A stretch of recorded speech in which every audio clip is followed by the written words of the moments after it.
தேவன் பெரிய காரியம் நமக்காக செய்து கொண்டிருக்கிறார்.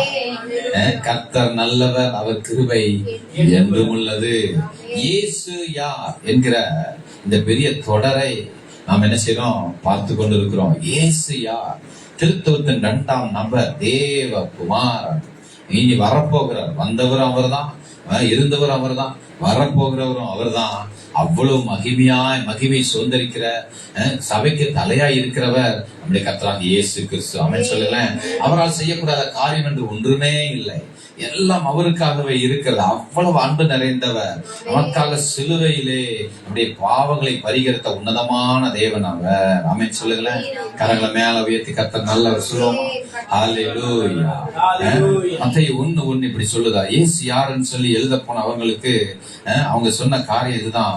மத்தேயு 1:1, ஆபிரகாமின் குமாரனாகிய தாவீதின் குமாரனான இயேசு கிறிஸ்துனுடைய வம்ச வரலாறு. அவர் வரலாறு இப்படிதான் பரிசுத்த வேதாகமும் பதிவு செய்ய ஆரம்பித்தது.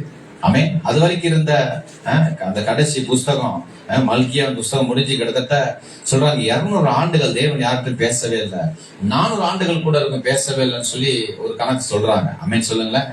அப்பதான் எப்படி இந்த இயேசு கிறிஸ்து வந்துட்டாரு, பெரிய காரியங்களை செய்துட்டாரு, இதை உலகம் முழுவதும் அறிவிக்கணுமேன்னு சொன்னவர்களுக்கு நிருபங்கள் எழுதின, சாட்சி எழுதின சுவிசேஷ புஸ்தகங்கள் மிகவும் உதவியா இருக்கு. அவரு அதை எழுத ஆரம்பிச்சா எப்படி ஸ்டார்ட் பண்றதுன்னு பார்த்தா ஆபிரகாம் தான் ஆரம்பிக்கிறாங்க. ஆமென் சொல்லுங்களேன்.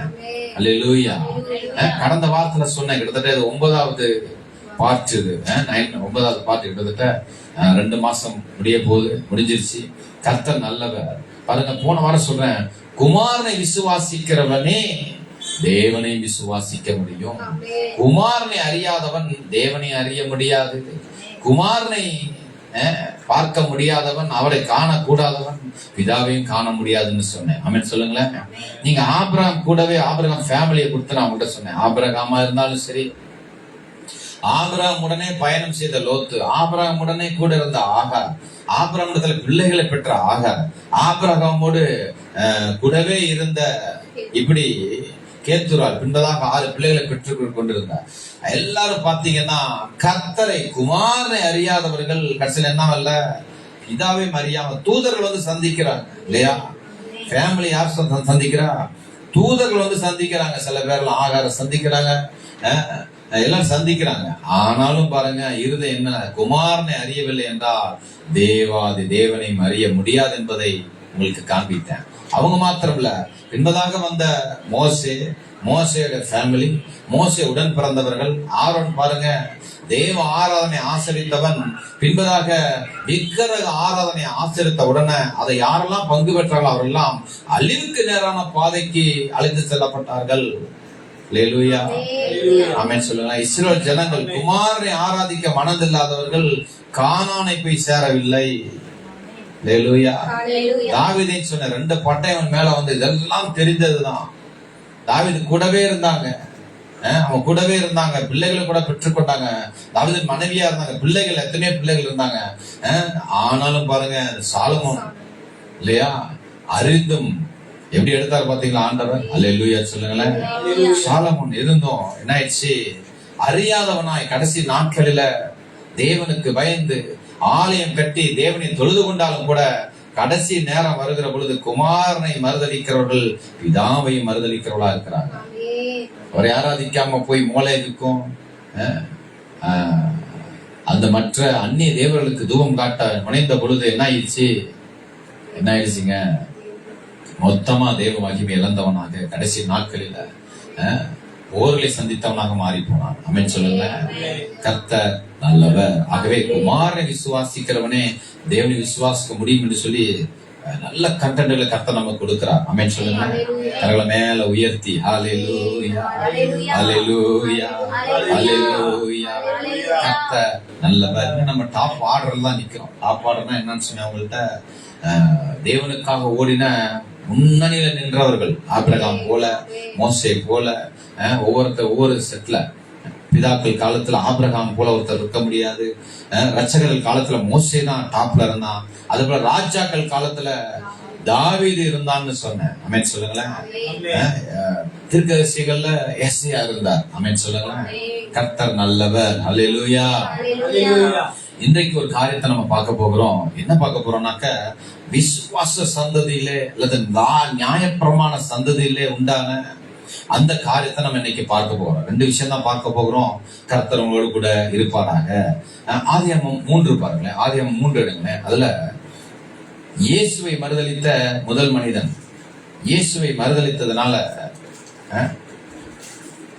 தேவன் சிருஷ்டிக்கிறார், தேவன் உண்டாக்குகிறார் இல்லையா? எல்லாவற்றையும் செயல்படுத்தவோ பயன்படுத்த முடியாத ஒரு சூழலை பாவம் உண்டாக்கி விட்டது. ஆமென் சொல்லுங்களேன். தேவன் பெரிய வெளிச்சத்தை சிருஷ்டிக்கிறார். தேவன் அவர்களுக்கு ஆகாரத்தை முளைக்க பண்ணினார். அவளுக்கு அவ்வளவு பெரிய மகிமையை கொடுத்தார். உலகமெங்கும் ஆளக்கூடிய வல்லமைய மகிமைய முதல் மனிதனுக்கு தேவன் கொடுக்கிறார்.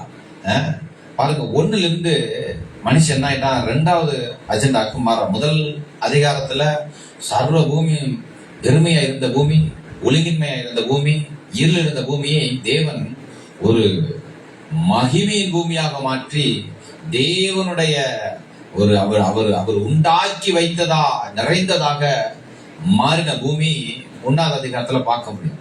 அதை எல்லாவற்றையும் மனிதனுக்கு கொடுத்ததை நீங்க பார்க்க முடியும். ஆமென் சொல்லுங்களேன். அவரை என்ன செஞ்சாரமா ஆசீர்வதித்தார்னு 1:28 பார்க்க முடியும். ஆக எல்லாவற்றையும் தேவன் அவனுக்கு மனிதனுக்கு கொடுத்து அழகு பார்த்தார். ஆமென் சொல்லுங்களேன். அலங்கரித்து பார்த்தார். 2வது அதிகாரத்துல பாத்தீங்கன்னா மாறி அவனுக்கு என்னெல்லாம் கொடுக்கப்பட்டது என்பதை 2வது அதிகாரம் காண்பிக்குது. ஆமென் சொல்லுங்களேன். கட்டளைகளையும் அதுல கொடுக்கிறார். ஏதேனை அவனுக்கு உண்டாக்கி அங்கே வைத்து அவனுக்கு கட்டளைகளையும் பண்படுத்தக்கூடிய காரியத்தை அவனுக்கு வைத்து எல்லா மிருகத்துக்கு நீதான்ப்பா பேர் வைக்கணும்னு சொல்லி மகிமையிலே அவனை மூடினார். 3ஆம் அதிகாரம் வரும்போதுதான், ஒரு அதிகாரம் 2 அதிகாரம் 3வது அதிகாரம் வருகிற பொழுது சாயம் வெளுத்துருச்சு. ஆமென் சொல்லுங்களேன். சொல்லுவாங்களா, துணி 2வது செலவில 3வது செலவில் சாயம் வெளுத்துருச்சு. அந்த மாதிரி பாவம் உள்ளே வந்த பொழுது தேவன் சிருஷ்டித்தவளை, தேவன் உண்டாக்கி உருவாக்கினவளை செயல்படுத்தவோ அதை பயன்படுத்தவோ முடியாத கடின சூழலை உருவாக்கி விட்டுருச்சு. பூமியே வேற மாற்றம் அடைகிறது. ஆமென் சொல்லுங்களேன். பாவ கிரியைகள் செயல்பட ஆரம்பித்து விட்டது. பூமி மாற்றம் அடைவதை 3வது அதிகாரத்துல இப்படி பார்க்கணும். பாருங்களேன். 3:15 உனக்கும் சிரிக்கும் உன் வித்துக்கும் அவள் வித்துக்கும் பகை உண்டாக்குவேன். அவர் உன் தலையை நசுக்குவார், நீ அவர் குதிங்காலை நசுக்குவாய் என்றார். அவர் சிறியை நோக்கி, நீ கர்ப்பவதியா இருக்கும் போது உன் வேதனை மிகவும் பெருக பண்ணுவேன், வேதனையோட பிள்ளை பெறுவாய், உன் ஆசை புருஷனை பற்றி இருக்கும், அவன் உன்னை ஆண்டு கொள்வான் என்றார். பின்பு அவர் ஆதாமை நோக்கி, நீ உன் மனைவின் வார்த்தைக்கு செவி கொடுத்து புசிக்க வேண்டாம் என்று நான் உனக்கு விளக்கின விருச்சத கனியை புசித்தபடினாலே பூமி உன் நிமித்தம் சபிக்கப்பட்டிருக்கும். நீ உயிரோடு இருக்கும் நாளெல்லாம் வருத்தத்தோடு அதன் பலனை புசிப்பாய். அது உனக்கு முள்ளும் குறுக்கும் முளைப்பிக்கும் வெளியின் பயிர் வகைகளை புசிப்பாய். நீ பூமியிலிருந்து எடுக்கப்பட்டபடியா நீ பூமிக்கு திரும்ப மட்டும் முகத்தின் வேர்வையில் ஆகாரம் புசிப்பாய். நீ மண்ணா இருக்கிறாய், மண்ணுக்கு திரும்புவாய் என்றார். அல்லேலூயா சொல்லுங்க. அல்லேலூயா. கர்த்தர் நல்லவர். அல்லேலூயா. தேவன் பெரிய காரியங்களை செய்வாராக. அல்லேலூயா. என்ன ஆயிடுச்சு, பூமியே மாற்றம் அடைந்து விட்டது. இதற்கு முன்பதாக பரிசுத்தத்திலே கர்த்தர் அதை நிரப்பினார் இல்லையா?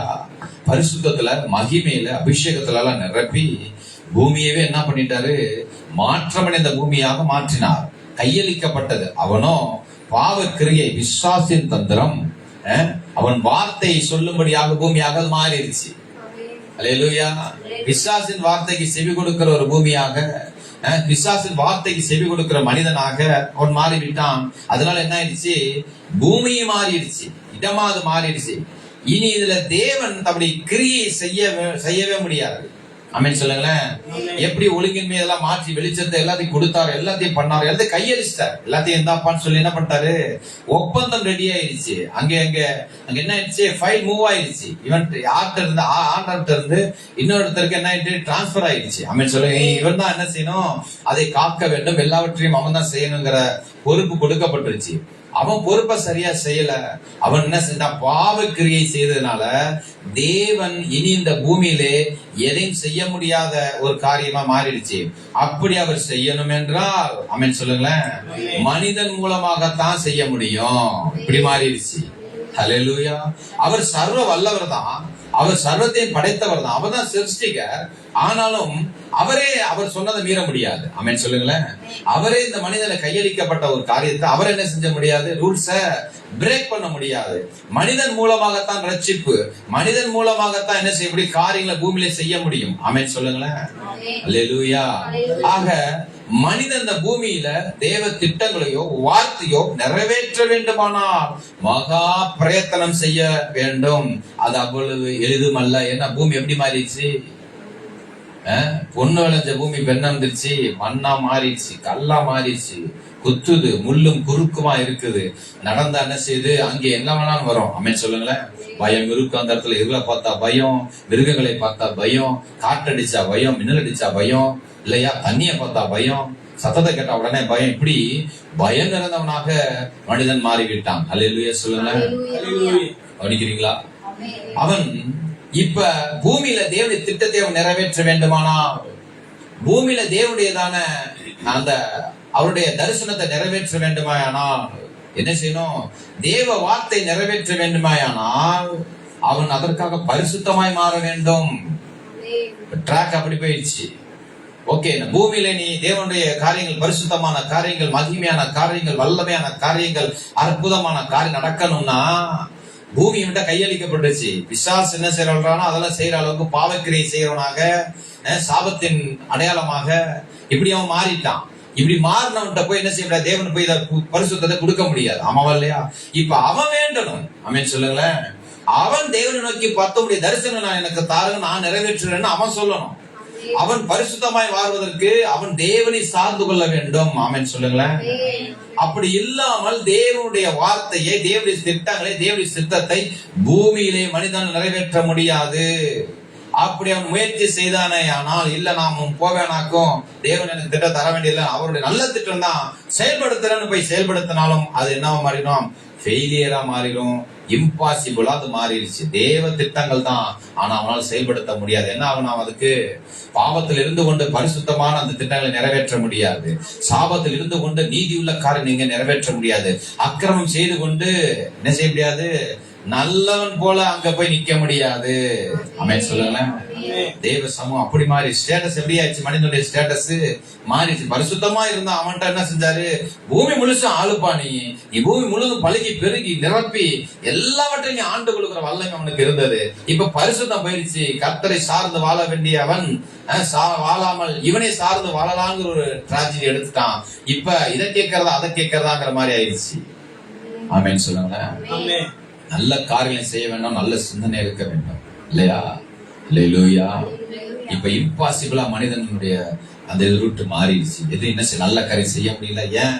உள்ள பரிசுத்தம் இல்ல, உள்ள நீதி இல்ல, உள்ள தேவனுடைய வார்த்தை இல்ல, உள்ள தேவனுடைய ஆராதிக்கிற அபிஷேகம் இல்ல, தேவனுடைய குமாரனை நம்புகிற அப்படிப்பட்ட சத்தியம் உள்ளே இல்லை. அதனால என்ன செய்ய முடியல? அவனால முள்ளும் குறுக்கு முளைப்பிக்கிறவனாக மாறிவிட்டான், அநீதி நிறைந்தவனாக மாறிவிட்டான் மனிதன். ஆமென் சொல்லுங்களேன்.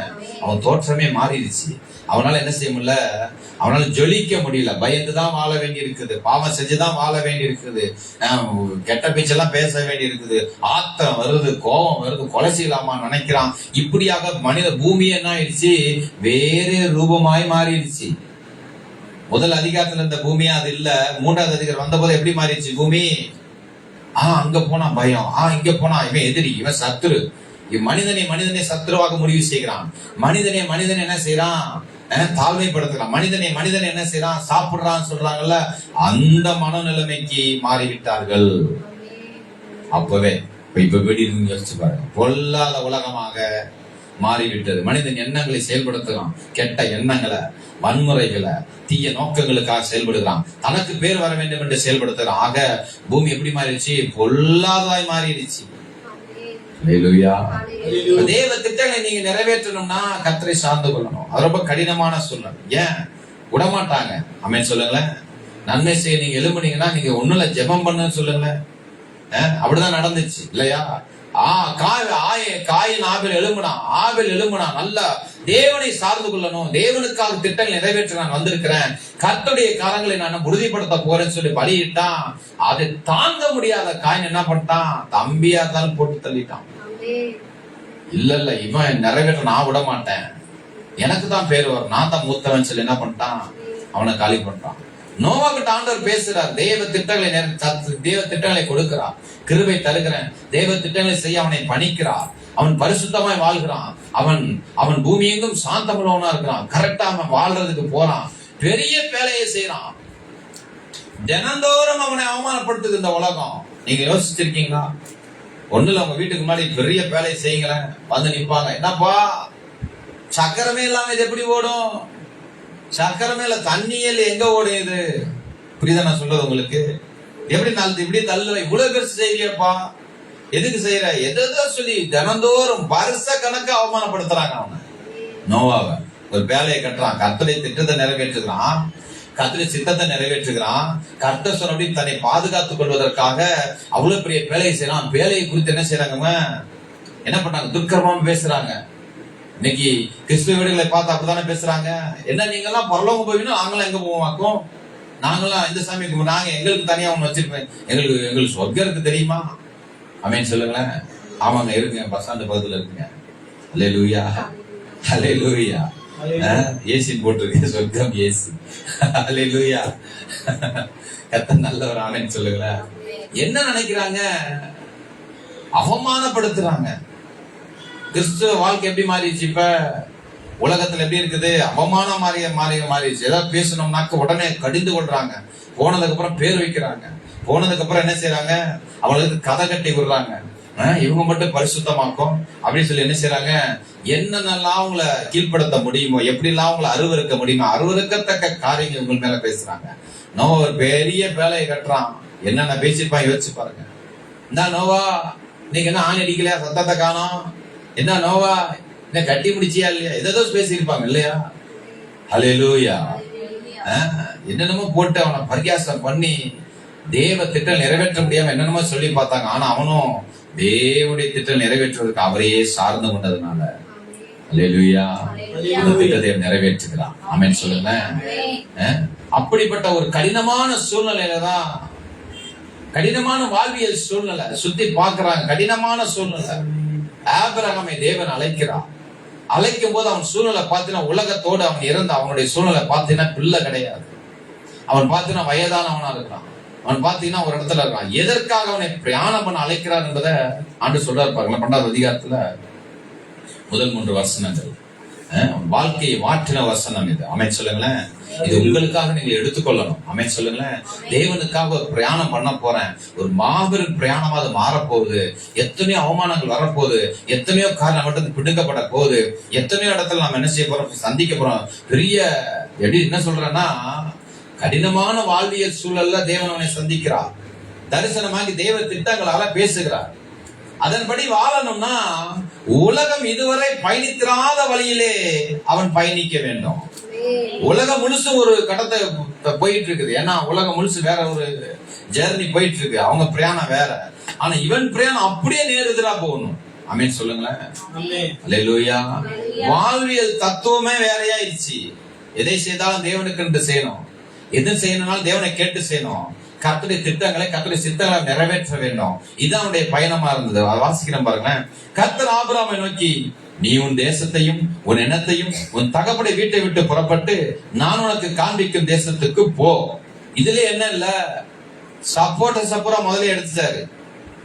ஏதோ ஒரு காரியம் செய்ய போறான்னா அந்த கொஞ்சம் பிடிப்பா ஆணி அடிச்சுக்கிறேன்னா கூட ஒருத்தன் வேணும் இல்லையா? No supporters, no followers, no background, no likers. யாரும் அதை விரும்ப மாட்டாங்க. ஆமென் சொல்லுங்க. அதுலயே தெரியும் அவன் மட்டும் தான் போனாங்கிறதே தெரியுது. அந்த தேசத்துல இருக்கிற யாரும் அவனுடைய பிரயாணத்துல வரலன்னு, அவங்க விரும்பலன்னு தெரியுது இல்லையா? சொல்றாரு, நான் உன்னை பெரிய ஜாதியாக்கி உன்னை ஆசீர்வதித்து உன் பெயரை பெருமைப்படுத்துவேன், நீ ஆசீர்வாதமாய் இருப்பாய். உன்னை ஆசீர்வதிப்பேன், உன்னை சபிக்கிறவனை சபிப்பேன், பூமியில வம்சங்களெல்லாம் உனக்குள் ஆசீர்வதிக்கப்படும் என்றார். ஆமென் சொல்லுங்களேன். தேவனுடைய வாக்குத்தத்தம் அவன் மேல வருது. தீர்க்கதரிசனம் வருது, ஆசீர்வாதங்கள் வருது. ஆனா அதை கொண்டு பூமியில் அதை செயல்படுத்துவது என்பது தற்கொலைக்கு சமமானது. 1000 மைல் போகணுங்க. போகிற வழியில என்ன நடக்குமோ சம்பவிக்குமோ தெரியாது. இவங்க ஒன்னும் பெரிய போர் வீரன் கிடையாது, எல்லாத்தையும் இது பண்ணி போறதுக்கு. பிரயாணமே தற்கொலைக்கு சமானம். கானான் போறது என்பது தற்கொலைக்கு சமானம். ஏன் தற்கொலை சமானம்? ஏன்னா இவன்கிட்ட வாக்கு தத்தம் இருக்கு, தீர்க்கதரிசனம் இருக்குது, இவங்கிட்ட ஆசீர்வாதம் கர்த்தர் கொடுத்திருக்காரு. போய் செயல்படுத்துறதுக்கு என்ன செய்யறான்? முயலுகிறான். அது பெரிய டிராஜடி இருந்து முடியுது. பயணமே கஷ்டமா இருக்குது இல்லையா? பயணங்களே ரொம்ப கடினமா இருக்குது. அங்க போனா பஞ்சமா இருக்குது. ஆமீன் சொல்லுங்களேன். பஞ்சமா இருக்கு. எகிப்துக்கு போனா பொண்டாட்டி எடுத்துக்கிறானுங்க, மனைவி அவனை எடுத்துக்கொள்ளலாம். இவன்ட்ட பொருள் தான் பறித்துக் கொள்ளுகிற ஒரு உலகத்துல அவன் என்ன செய்யறான்? இதை செயல்படுத்த முயல்கிறான், வாக்கு தத்துவத்தை செயல்படுத்த ஓடுறான், தீர்க்கதரிசனம் செயல்படுத்த ஓடுறான். இது எப்படி நான் இந்த ஆசீர்வாதத்தை எப்படி பெற்றுக்கொள்வது? தேவனை மாத்திரமே தான் சார்ந்திருக்க முடியும். அங்க போய் ராஜாட்ட போய் உதவி கேட்க முடியாது. அங்க போய் அண்ணா இதை சொல்லு, நான் இதை செய்யலாம் வந்திருக்கிறேன், நீங்க செய்யலாம், இதெல்லாம் பைத்தியக்காரத்தனமா இருக்குது. ஏப்பா யாரோ சொல்லி வந்திருக்கிறான்னு சொல்லி யார் பார்த்தா? தேவனே சொன்னார். நம்ப மாட்டாங்க. தேவ தரிசனத்தை யார்ட்டா சொல்லுங்களேன், உங்களை பைத்தியம் போல பார்ப்பாங்க. ஆமென் சொல்லுங்களேன். அல்லேலூயா. என்ன ஆயிடுச்சு? இவன் எப்படி அதை நம்பினான்னு தான் தெரியல. எப்படி இவன் அதை வாழ்க்கையில செயல்படுத்த முனைந்தான்னு தான் எனக்கு ஆச்சரியமா இருக்கு. ஏன் முனைந்தான் ஆச்சரியமா இருக்கு? இந்த மாதிரி பாவ சூழ்நிலையில வாழ்ந்துட்டு இருக்கான். குறைவுகள் மத்தியில இருக்கிற ஆபிரகாம் தலைமுறை கிடையாது, ஒரு வாழ்க்கையில பெரிய ஒரு சமாதானம் கிடையாது, வாழ்க்கையில ஆசீர்வாதம் கிடையாது. இப்படி இருக்கிற கடின சூழ்நிலையில எதை செஞ்சாலும் ஒண்ணு இல்லாம போயிடுச்சு. என்னென்னமோ முயற்சி பண்ணி வாழ்க்கையில தோற்று போன ஆபிரகாம். அப்படி இருக்கும்போது ஆண்டவர் வாக்கு தத்தங்களையும் தீர்க்கதரிசனங்களையும் ஆசீர்வாதத்தை பேசும் பொழுது அவன் சொல்லி இருக்கணும், ஏன் ஆண்டவரே இதுக்கு முன்பதாக இதை யாராவது செயல்படுத்தி வெற்றி கண்டவர்கள் உண்டா?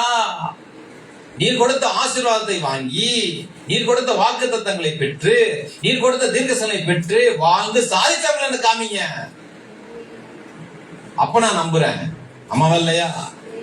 ஆதாம் எந்த பாவமும் செய்யாத ஆதாம் அப்படியே ஆண்டவர் சிருஷ்டித்து அழகா வச்சிருந்த ஆதாம் எல்லா விதமான எல்லா சக்தியும் வச்சிருந்த ஆதாம், எல்லா அதிகாரம் நிறைந்த முதல் மனிதன். ஆமென் சொல்லுங்களேன். அவ்வளவு அதிகாரம் மிக்க அவனையே ஒரு அதிகாரம் இல்லாத பிசாசானவன். ஆமென் சொல்லுங்களேன். ஒரு அதிகாரம் பிசாசு கிடையாது. உலகத்துல பாவம் சாபம் எதுவுமே இல்லாத போதே எல்லா அதிகாரம் இருந்த மனிதன் ஒரு அதிகாரம் இல்லாத பிசாசனம் தோற்று போயிட்டான். ஆனா இப்ப பாருங்க, பிசாசின் சாபம் இருக்கிறது, பாவ கிரியை இருக்கிறது, உலகத்துல அத்தனை மனிதன் அடிமைத்தனம் இருக்கிறது. எல்லா அடிமைகளா இருக்காங்க பாவத்துக்கு. பெரிய ராஜாவா இருக்கலாம், அவன் அடிமையா தான் இருக்கான் பாவத்துக்கு. அல்லேலூயா. இப்படி இருக்கும்போது இதையெல்லாம் அறிந்து வாழ்ந்து கொண்டிருக்கிற என்ன நீங்க இப்ப அழைக்கிறீங்க? தேவனுடையதான சத்தத்தை, தேவனுடைய சித்தத்தை, தேவனுடைய விருப்பத்தை பூமியில நிறைவேற்ற முடியாது என்பதற்கு ஆதாரமா ஆதாமே இருக்கிறானே. அல்லேலூயா. தேவனுடைய சார்ந்து வாழ முடியாததற்கு ஆதாமே இருக்கிறானே. பாவ கிரியை நிறைந்த அந்த பூமியில, சாபம் நிறைந்த பூமியில தேவத்திட்ட நிறைவேற்றவே முடியாது. அதுக்கு சாட்சியாம இருக்கிறான். அப்படி இருக்கும்போது கர்த்தர் தேவ திட்டங்களை, வாக்கு தத்தங்களையும் தீர்க்க தரிசனங்களையும் ஆசீர்வாதத்தையும் அவரம் அறிவித்த பொழுது எப்படி நம்பினான் என்றே தெரியல. எங்க அதை செயல்படுத்த நல்ல திட்டம் தாங்க, செயல்படுத்த முடியாது. வாக்கு தத்தம் பெஸ்ட் தான், நிறைவேற்ற முடியாது. எங்க நிறைவேற்ற முடியாது? பூமியில நிறைவேற்ற முடியாது. ஏன் பூமியில நிறைவேற்ற முடியாது? ஒரு அதிகாரம் இல்லாதவன் மிகுந்த அதிகாரம் மிக்கவனே அப்பயே சாட்சிட்டான். இப்ப நான் அதை நிறைவேற்ற போனா என் உயிர் ஒவ்வொரு நாளும் சாகணும். ஒவ்வொரு நாள் எல்லாத்துக்கும் உங்களையே சார்ந்து இருக்க முடியாது. நீங்க எங்க இருக்கீங்கன்னே தெரியாது. நான் எப்ப கூப்பிடுறது? ஆபத்தில் இருந்தா எனக்கு ஆபத்துனா யாரு எனக்கு உதவி செய்வா? எந்த பேக்ரவுண்டும் எனக்கு கிடையாது. எந்த ஒரு கையில எந்த ஒரு திட்டமும் இல்ல, கையில எந்த ஒரு காசு கீசு எதுவுமே இல்ல. பெரிய பில்டிங் கட்டணா எப்படிங்க?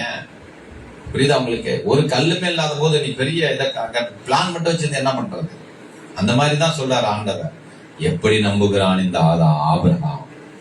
ஆதாம் நம்பாத அந்த காரியத்தை எப்படி இந்த ஆபிரகாம் நம்பினான்? இவ்வளவு பெரிய திட்டத்தை எப்படி நான் செயல்படுத்த முடிந்தது? ஆமென் சொல்லுங்களேன். இதெல்லாம் அறிந்து வாழ்கிற ஆபிரகாம் தன்னை கொண்டு பூமியெல்லாம் ஆசீர்வாதம், ஆதாமை கொண்டு ஆசீர்வாதம் என்று இருந்த அந்த பூமி மாறிடுச்சு. பூமி என்ன மாறிடுச்சு? மாற்றம் அடைந்து விட்டது. எப்படி வெறுமையும் இருளும் இருந்த பூமி அழகா பரிசுத்தத்துக்கு ஏற்றதா மாற்றி கொடுத்துட்டாரு. இப்ப மனுஷன் கையில போன உடனே அந்த பூமி மாற்றம் அடைந்து முள்ளும் குறுக்கும், எங்கு பார்த்தாலும் வன்முறைகள், எங்கு பார்த்தாலும் நோய்கள், எங்கு பார்த்தாலும் கலவரங்கள், எங்கு பார்த்தாலும் மனிதனுக்கு மனிதன் சாப்பிடுற பொறாமைகள், ஆசைகள், விபச்சாரங்கள், பேச்சுத்தனங்கள், விக்கிர ஆராதனைகள் நிறைந்திருக்கிற அந்த பூமியில போய் நான் ஆசீர்வாதத்தை வைத்து, அந்த ஆண்டவருடைய வாக்கு தத்தங்களை வைத்து, தீர்க்கசங்களை வைத்து எப்படிங்க வாழ முடியும்? எனக்கு கொஞ்சம் பொறாமரை தான் நான் வாழ்ந்துடலாம் அந்த பூமியில, எனக்கு கொஞ்சம் ஆசை தான் வாழ்ந்துடலாம் அந்த பூமியில, எனக்கு கொஞ்சம் அந்த கொஞ்சம் ஏமாத்துற சக்தி இருந்துச்சுன்னா, எனக்கு ஏமாத்த எப்படி தெரிஞ்சுன்னா சூப்பரா வாழலாம் அந்த பூமியில. என்ன பூமி அந்த மாதிரி பூமியா மாறிடுச்சு. ஆமென் சொல்லுங்களேன். ஒருத்தன் தலை மேல ஏறி போய் தான் நான் முயற்சி செஞ்சு மேல போகணும்னாக்க ஈஸியா போலாம் அந்த பூமியில. ஆமென் சொல்லுங்களேன். சத்தியத்திலே நின்று இந்த பூமியில சாதிக்க முடியாது என்பதை ஆபிரகாம் அறிந்திருந்தும் கூட தேவனை நம்புகிறான். ஏன் நம்புகிறான்? எப்படி நம்புகிறான்? தோற்று போன அந்த மனித சமுதாயத்துல இந்த அமைப்பு, சாப மனிதன், பாவக்கிரியை செய்த மனிதன், பெருமை, அகங்காரம் மிக்கவன், எல்லாம் தன்னை கொண்டு இவனெல்லாம் எப்படி ஆசீர்வதிக்க முடியாது? சொல்ற வசனமே அதான் இருக்கு இல்லையா? பூமியில் வம்சங்கள்லாம் உனக்குள் ஆசீர்வதிக்கப்படும். இதை சத்தியமா நம்பவே முடியாது. ஏன்? அவன் கண்ணார பாக்குறான் தரித்திரத்தை, கண்ணார பாக்குறான் வன்முறையாளர்களை பாக்குறான், பாவ கிரீசிற மனிதனை பார்க்கிறான், சாபத்தை பெற்ற மனிதனை பார்க்கிறான், நோய் கொண்ட மனித சமுதாயத்தை பார்க்கிறான். ஆமென் சொல்லுங்களேன். தீவிரவாதங்கள் நிறைந்த சமுதாயத்தை நம்ம பார்க்கணும். இங்க இருக்க சமுதாயத்தை நீங்க பாருங்க, சுத்தி இருக்கிற சமுதாயம், உங்க சொந்தக்காரன் ஒவ்வொருத்தனையும் எடுத்து நீங்க ஹிஸ்டரியை பார்த்தீங்கன்னாலே தெரியும். இவனை இல்லாம நான் ரட்சிக்கணும், இவனை இல்லாம என்னுடைய ஆசீர்வாதம் நிரப்ப போகுதுன்னாவே நீங்க சொல்லுவீங்க, கண்டிப்பா அது முடியாது. சொல்ற இந்த வார்த்தைய நீங்க நினைக்கிறீங்க, உங்க மாமியார் பாக்குறீங்க, ரொம்ப எல்லாம் போக வேண்டாம். நீங்க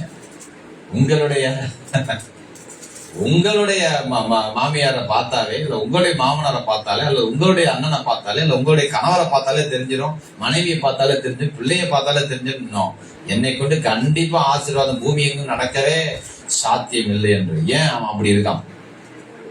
பாவத்தின் சாயலாய், சாபத்தின் சாயலாய், அக்கிரமத்தின் சாயலாய். அம்மாவால அப்படிதான் இருக்காங்க. யாராவது பரிசுத்த சாயலாவா இருக்கிறாங்க? கிடையாது. தேவனை சார்ந்து வாழ்றாங்களா? நீங்க போய் மாத்த போறீங்க, அவனுக்கு ஆசீர்வாதம் தர போறீங்க? கிடையாது. இப்படிப்பட்ட சாபம் நிறைந்த உலகத்தை மாற்றுவதற்கு உன்னுடைய ஆசீர்வாதத்தை கொண்டு நான் செயல்படுத்த போறேன்னு சொன்ன உடனே ஏற்கனவே ஃபெயிலியர் ஆயிடுச்சுங்க. இதுதான் நான் அவனுடைய சொன்னீங்க ஆதாம்கிட்ட, உன்னை கொண்டு பூமி எங்க நிரப்ப போறேன், பழுகி பெருக போறேன், பூமி எங்கும் என்ன பண்ணிட்டு இருக்கீங்க, பூமி எங்க இப்படிதான் பண்ண போறேன் அப்படி சொன்னது தோற்று போன ஒரு ஃபெயிலியர் மாடல் திரும்ப என்கிட்ட வந்து கொடுக்குறீங்களே, நானும் ஃபெயிலியர் தானே ஆவேன்னு சொல்லி அவன் நினைக்காம எப்படி சொல்றான்? இந்த விசுவாச சந்ததி என்பதால் எதை கொண்டு பயன்படுத்த போறாம வசனம் பாருங்களேன் என்ன சொல்லுதுங்க. ரோமர் 4 சொல்லுது பாருங்க, எப்படி அதை செயல்படுத்தி முடித்தான் என்று சொல்லி வேதகம் நமக்கு சொல்லுது. எப்படி நீ இவ்வளவு பெரிய காரியத்தை நம்புனா, இதை கொண்டு நம்புனா எப்படி இதை செயல்படுத்த முடிஞ்சது? எப்படி இந்த காரியம் ஃபெயிலியர் மாடலா செய்யுது? ஆமென் சொல்லுங்களேன். ஃபெயிலியர் மாடல் ரோமர் 4வது அதிகாரத்துல இப்படி ஆரம்பிக்கும். 13வது வசனம் பாருங்களேன். அன்றையும் அவன் கொடுக்கப்பட்ட வாக்கு தத்தத்தை புதிய ஏற்பாட்டாளர்கள் எப்படி இத எடுத்தாங்கன்னு பாருங்களேன். என்ன வேர்டு சொல்லி என்ன தலைப்பு கொடுக்கறாங்கன்னு பாருங்களேன். அவனுக்கு கொடுக்கப்பட்ட வாக்கு தத்தங்களை கொடுத்து என்ன தலைப்பு கொடுக்கறாங்க பாருங்களேன். அன்றையும் உலகத்தை சுதந்தரிப்பான் என்கிற வாக்கு தத்தம். வாக்கு தத்தத்தோட தலைப்பு என்ன?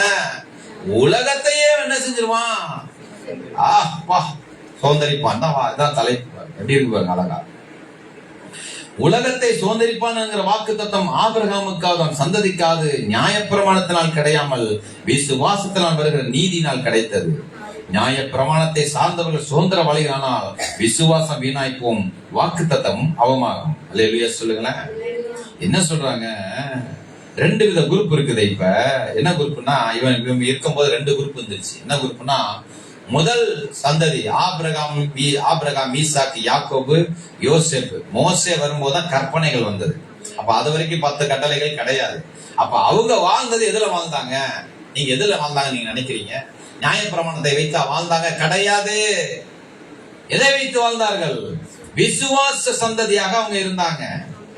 ஹல்லேலூயா சொல்லுங்க. விசுவாச சந்ததியில வச்சு எப்படி ஆசீர்வாதத்தை செயல்படுத்தினாங்க, எப்படி வாக்குத்தத்தத்தை அடைந்தாங்க, எப்படி தீர்க்கதரிசனம் செயல்படுத்தினாங்கன்னு பார்த்தா, எப்படி பிரயாணம் பண்ணினாங்க, எப்படி தனக்கு வந்த தீமைகள் எல்லாம் எதிர்நோக்கினாங்கன்னு பார்த்தா, விசுவாசம் என்னும் கேடகத்தை கொண்டு எல்லாத்தையும் தவிடுபடியா மாத்திட்டாங்க, எல்லாத்தையும் நிறைவேற்றி கொண்டாங்க. அவன் சொல்றதான் சொல்றான். பின்னதாக 17 வசனம் பாருங்களேன், அது நிச்சயப்படுத்து பாருங்க. அநேக ஜாதிகளுக்கு உன்னை தகப்பனாக ஏற்படுத்த என்று எழுதியிருக்கிறபடி அவன் தான் விசுவாசித்தவருமாய் மருத்துவரை உயிர்ப்பித்து இல்லாதவர்களை இருக்கிறதை போல் அழைக்கிறமா இருக்கிற தேவனுக்கு உண்டாக நம்ம எல்லாருக்கும் தகப்பனானான். எப்படி நமக்கு எல்லாத்துக்கும் தகப்பனான மாற முடிஞ்சதுன்னா ஒரே ஒரு காரியம் தான், விசுவாசித்தான். விசுவாசத்தினாலே வாக்குத்தத்தை செயல்படுத்தினான். விசுவாசத்தை கொண்டு ஆசீர்வாதங்களை சுதந்திரித்தான். விசுவாசத்தை கொண்டு அவன் தீர்க்க தரிசனங்களை நிறைவேற்றிக் கொள்ள பிரயத்தனம் பண்ணினான். ஆமென் சொல்லுங்களேன். உன் சந்ததி இவ்வளவா இருக்கும் என்று சொல்லப்பட்டபடியே தான் அநேக ஜாதி தகப்பனாவதை நம்புவதற்கு ஏதுவில்லாத பாத்தீங்களா, எந்த நம்பிக்கையும் கிடையாது, எல்லாம் ஃபெயிலியர் மாடல். உனக்கு பிள்ளை பிறக்கும் போ ஃபெயிலியர், நீ காணல் போன ஆசீர்வதிக்க ஃபெயிலியர் மாடல். ஏற்கனவே கொடுத்து ஃபெயிலியர் ஆயிடுச்சா இல்லையா சொல்லுங்க. அதுக்கு முன்னாடி ஏதாவது நடந்திருந்தா பரவாயில்ல, அப்படிதான் நீங்க நினைக்கிறீங்க. அவங்க நடந்திருக்கு, சாட்சி சொல்லி இருக்கிறாங்க, அதே மாதிரி நான் என்ன செய்ய ஃபாலோ பண்றேன். ஃபாலோவிங்கே இல்லையே இங்க. இது ஒரு தோற்று போன மாடலா இருக்கு. இந்த உலகத்துல தோற்று போன ஒரு மாடல் தான் அது. பெரியதா இருக்கலாம், நன்மையா இருக்கலாம். சூரிய வெளிச்சம் இங்க வரும், ஓகே நம்புறோம். சூரியனே இங்க வரும்னா எப்படி இருக்கும்? ஆமென் சொல்லுங்களேன். ஹல்லேலூயா ஹல்லேலூயா. என்ன சொல்றாங்க, சந்ததி ஏதுவில்லா நம்பிக்கையோட விசுவாசித்தான். அவன் விசுவாசத்தில் பலவீனமா இருக்கு. அந்த அதை நம்பின நம்பிக்கையில கொஞ்சம் கூட அவன் என்னவா இல்லையாமா, பலவீனமே இல்லையாமா. ஏன்னா அவன்கிட்ட பலவீனம் நிறைய இருந்துச்சு. அந்த பலவீனத்தை விசுவாசத்துல வைக்கவே இல்லாம, விசுவாசம் தலைத்து கொண்டே இருந்தது, வளர்ந்து கொண்டே இருந்தது, பெருகி கொண்டே இருந்தது, நம்பிக்கொண்டே இருந்தான். அது இன்னும் என்ன ஆயிடுச்சு, ஒவ்வொரு நாளும் அது என்ன செய்யுது, அவனுக்கு பழகிக்கிட்டே இருக்குது. ஹல்லேலூயா. அவன் விசுவாசத்துல பலவீனமா இருக்கவில்லை. அவன் ஏறக்குற 100 வயதுனா இருக்கும்போது என்ன சொல்லுது, 100 வயசான எல்லாம் பலவீனமாயிருவாங்க இல்லையா. தான் சரி செத்து போனதையும் சாரணைகரமும் செத்து போனதையும் என்னாது இருந்தான். தேவனுடைய வாக்குத்தத்தத்தை குறித்து அவன் விசுவாசமாய் சந்தேகப்படாமல் தேவன் வாக்குத்தத்தம் பண்ணி நிறைவேற்ற வல்லவராக இருக்கிற முழு நிச்சயமா நம்பி தேவனை மகிமைப்படுத்தி விசுவாசத்தில் வல்லவனானான். அது அவனுக்கு நீதியாக எண்ணப்பட்டது. அது அவனுக்கு நீதியாக எண்ணப்பட்டது என்று அவனுக்காக மாத்திரமல்ல, நமக்காகவும் எழுதப்பட்டிருக்கிறது. ஹல்லேலூயா.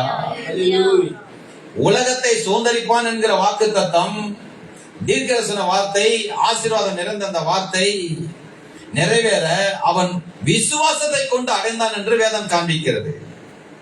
விசுவாசத்தை கொண்டுதான் நியாயப்பிரமாண சந்ததி வருவதற்கு முன்பதாகவே விசுவாசத்தை கொண்டுதான் இதெல்லாம் என்ன செஞ்சுட்டான், சோதரித்து கொண்டான்னு வேதம் சொல்லுது. நம்முடைய கர்த்தராகிய இயேசுவை மருத்துவ எழுப்பினவரை விசுவாசிக்கிற நமக்கும் அப்படியே காணப்படும். அதான் அந்த வார்த்தை நமக்கு சொல்லுது. நீ விசுவாசிக்கிறியா? ஆபிரகாம் காண்பித்த அப்படிப்பட்ட விசுவாச சந்ததியை நாம் என்று வேதம் நமக்கு சொல்லுது. நீங்க அதே போல விசுவாசிங்கன்னா எந்த நம்பிக்கையும் இல்ல. இதுவா நடந்துச்சா? நடந்துருச்சு. எப்ப நடந்து நம்ம சொல்லுவோம், இல்ல ஆபிரகாம் நடந்துச்சுங்க, மோசேக்கு நடந்துச்சுங்க, தாவீதுக்கு நடந்துச்சுங்க. இவ்வளவு பேர் இருக்காங்க சாட்சியோட. இயேசு வந்து நிற்கிறார். அதான் சொல்றது, இயேசுவே வந்துட்டாரு. சொல்லப்பட்ட தேவ குமாரன் நம்புகிறான். விசுவாசம் என்ன சொல்லுது, என் சந்ததி பூமி முழுவதும் ஆசீர்வதிக்கப்படும், தேவ குமாரன் சந்ததியில வருவாரு. நான் விசுவாசம் பாத்தீங்களா? அந்த விசுவாசம் தினந்தோறும் பெருக ஆரம்பிச்சது. அதை கண்ணார காண ஆரம்பிச்சான். அவன் உலகத்திற்கு எதிர் திசையில் பயணித்தான். அவன் சொல்லுங்களேன், உலகம் எங்கும் முழுக்கும் வேற அழுக்கு, வேற மாதிரி இருட்டு, வேற மாதிரி சாபம். இவன் பூமியில மத்தியில ஆசீர்வாதமா ஆபிரகாம் குடும்பம் மாத்திரம் இருந்தது.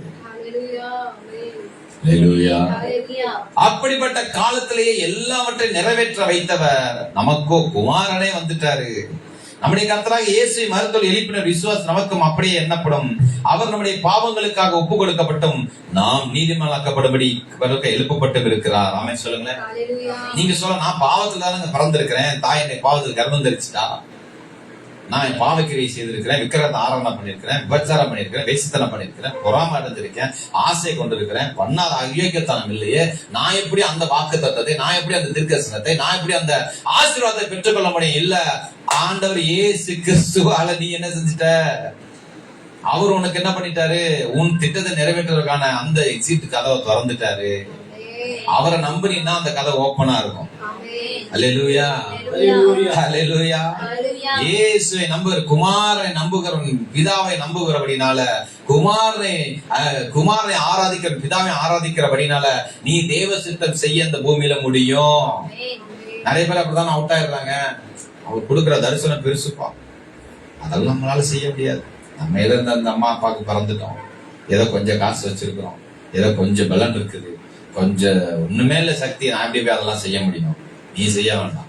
ஆண்டவருடைய வார்த்தை சொல்லுகிறது, நமக்காக அவர் எழுப்பப்பட்டு இருக்கிறார். அல்லேலூயா. பாவங்களுக்காக ஒப்பு கொடுக்கப்பட்டும் இருக்கிறார், நாம் எழுப்ப வேண்டும் என்பதற்கு அவர் எழுப்பப்பட்டும் இருக்கிறார். அல்லேலூயா சொல்லுங்களேன்.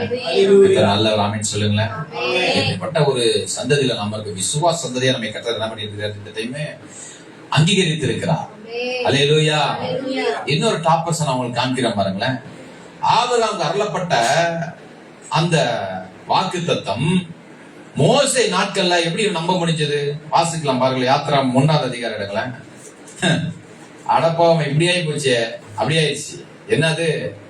ஆபிரகாம் கொடுத்த வாக்குத்தத்தம் அவன் காலம் நிறைவேறிச்சு, உண்மைதான், நான் நம்புறேன். ஓகே. ஈசாக்கு நிறைவேறிச்சு, ஆமா நம்புச்சு, நிறைவேறிச்சு. அவன் வாழ்க்கை வரலாற பார்த்தா தெரியும், நிறைவேறிச்சு. யாக்கோபுக்கு நிறைவேறிச்சா? கண்டிப்பா நிறைவேறிச்சு. 2 பரிவாரங்கள் கொண்டு வந்து கர்த்தருடைய நாமத்தில் ஆசீர்வதிக்கப்பட்டான். அவன் எழுந்தல் கர்த்தர் தூதெல்லாம் கொடுத்தாரு. யோசேப்பு எகிப்துக்கே ராஜாவா மாறிட்டான்ப்பா. அதால என்னச்சு, சொல்லப்பட்ட வாக்குத்தை நிறைவேறிச்சு, எல்லாம் தெரியுது. ஆனா மோசே எப்படி இதை நம்புனா? கடினமான காலம், கடினமான சூழ்நிலை வந்துருச்சு. என்ன சூழ்நிலை? ஆபிரகாமுக்கு அருளப்பட்ட வாக்குத்தத்த ஜனம் பெருகிருச்சு. கிட்டத்தட்ட 6,03,000 குடும்பங்களா மாறிட்டாங்க. ஆனா எப்படி இருக்கிறாங்க பாருங்களேன். 8வது வசனத்துல வாசிக்கணும். எப்படி மாறிடுச்சு பாருங்க. ஆபிரகாமுக்கு அருளப்பட்ட அந்த வாக்கு தத்துவத்தை பெற்றுக்கொண்ட அந்த சந்ததியார் பின்னாடி வரலாறு சந்ததி. யாத்திரா 1:8 வசனம் பாருங்களேன். 70வது பக்கம். யோசேப்பு அறியாத புதிய ராஜன் ஒருவன் எகிப்திலே தோன்றினான். அவன் தன் ஜனங்களை நோக்கி, இதோ இஸ்ரவேல் புத்தராக ஜனங்கள் நம்மிலும் ஏராளமானவர்களும் பலத்தரமா இருக்கிற எண்ணிக்கையிலும் பெருகிட்டாங்க, வெளுத்திலையும் பெருகிட்டாங்க. பலம் மட்டும் நிறைய பலம் இருக்கு. அவர்கள் பெருகாதபடிக்கும் ஒரு யுத்தம் உண்டானால் அவர்கள் நம்முடைய பகனுரை கூடி நமக்கு விரோதம் யுத்தம் பண்ணி தேசத்தை விட்டு புறப்பட்டு போகாதபடிக்கும் நமக்கும் அவர்களுக்கு குறித்து ஒரு உபாயம் பண்ண வேண்டும் என்றான். அப்படி அவர்கள் சுமை சுமக்கிறவர்கள் ஒடுக்குபடிக்கு அவர்களை விசாரணைக்காரரை வைத்தார்கள். அப்பொழுது அவர்கள் பார்வனுக்காக பித்தோம் ராமசேசன் பண்டசாலை பட்டணங்களை கட்டினார்கள்.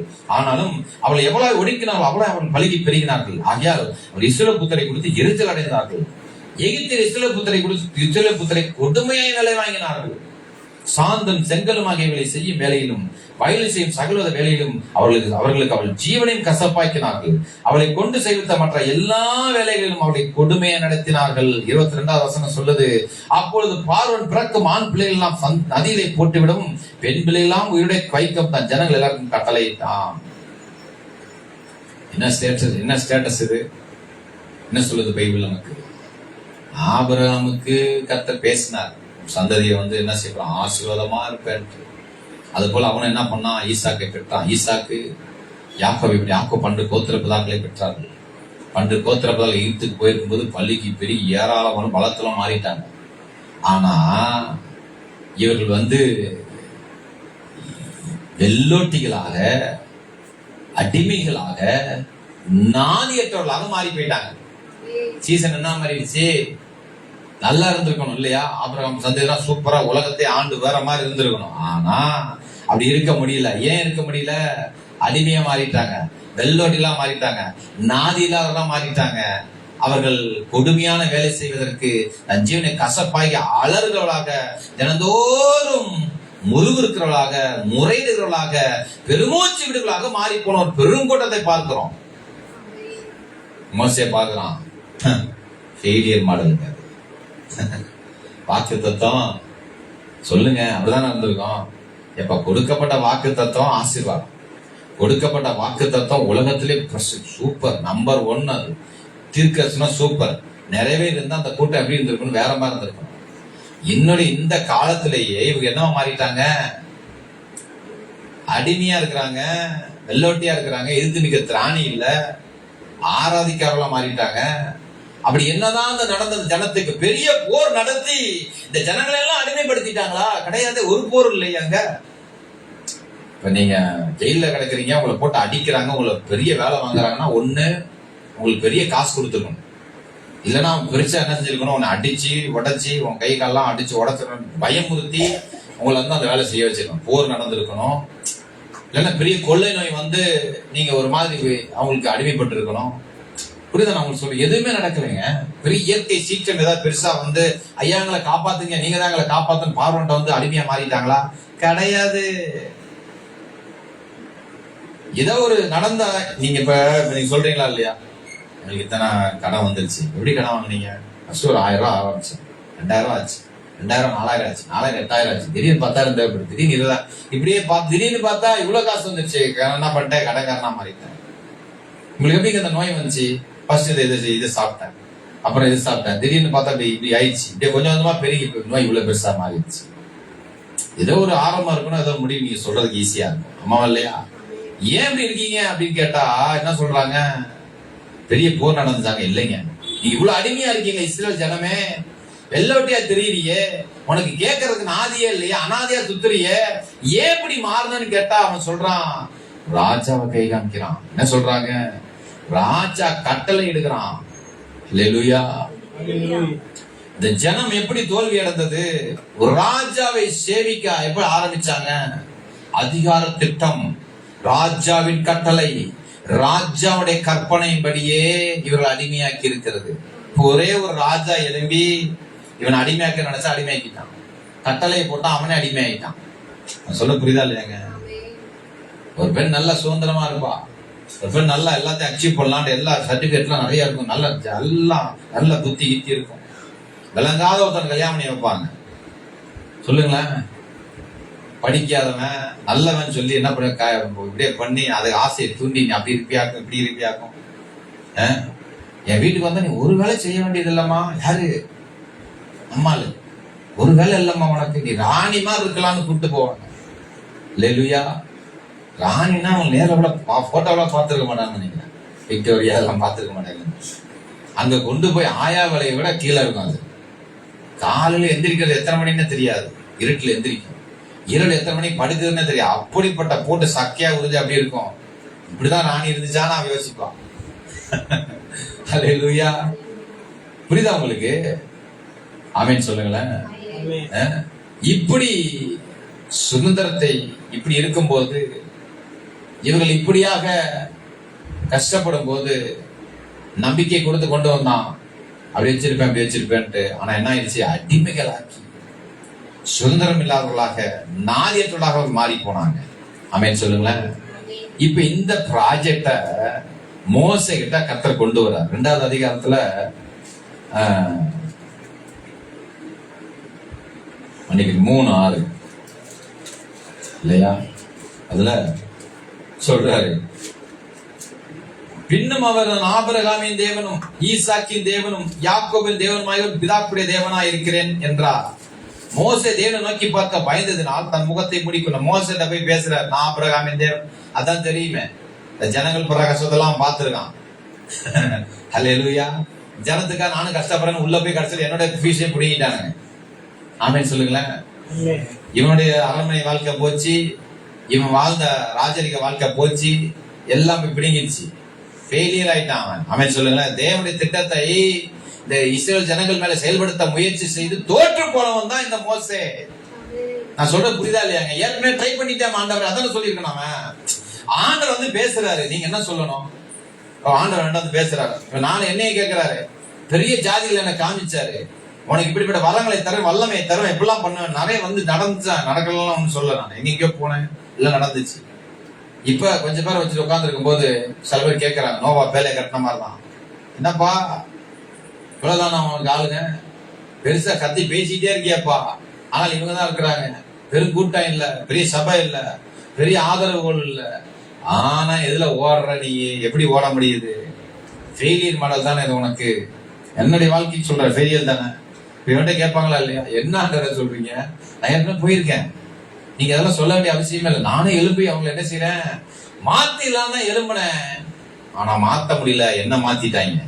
அல்லேலூயா. என்ன ஏமாத்திட்டானுங்க. அல்லேலூயா. இப்ப அப்படிதான் சொல்லியிருக்கணும்.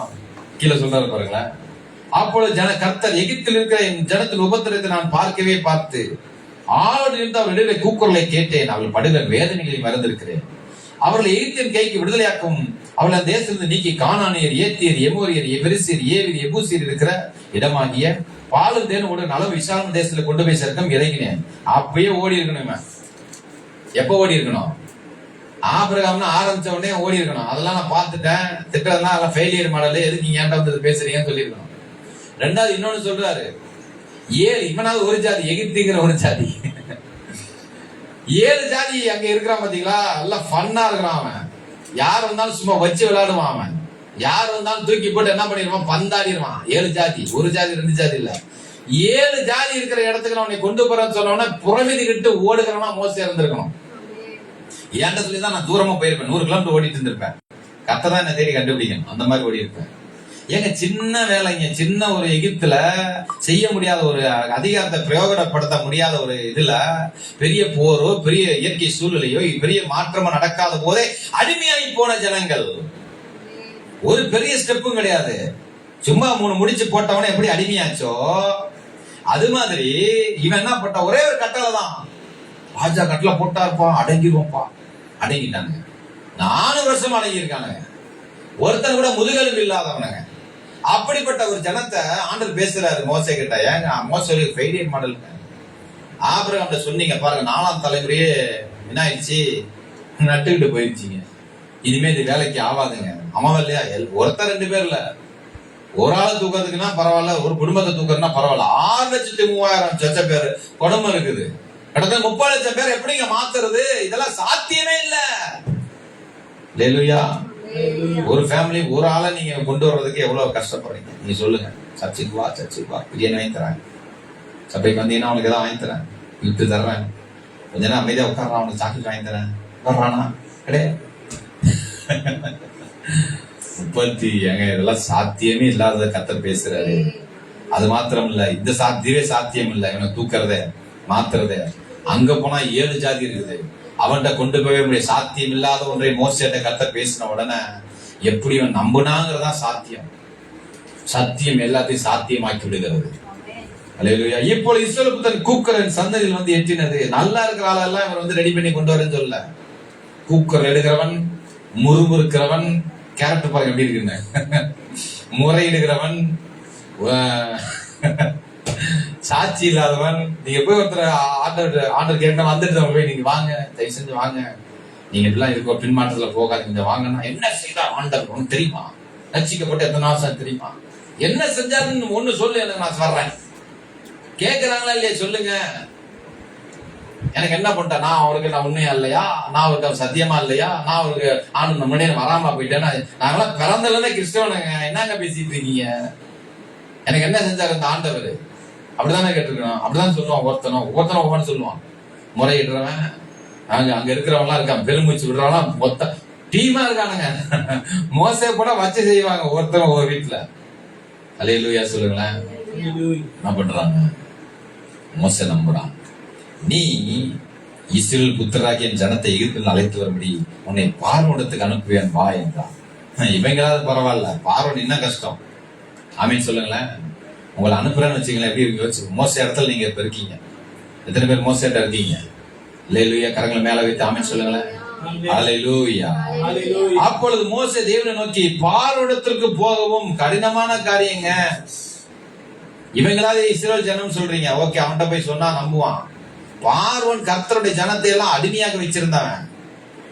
இஸ்ரவேல் புத்திரர் எகிப்தில் அழைத்து வரும் நான் எம்மாத்திரம். 2 காரியத்தை சொல்றாரு. 2 காரியத்துக்கு 2 விஷயத்தை அவரே சொல்றாரு. அதற்கு அவர், நான் உன்னோட இருப்பேன்.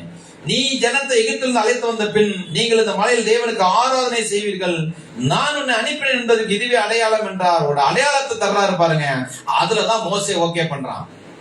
என்ன அடையாளம்? ஆராதனை என்கிற அடையாளத்தை கர்த்தர் பேசுகிறார். இவர்கள் சுதந்திரத்தை நல்லா கவனிங்க. ஒரு ராஜாவின் சுதந்திரத்தை எப்படி நம்பினான்?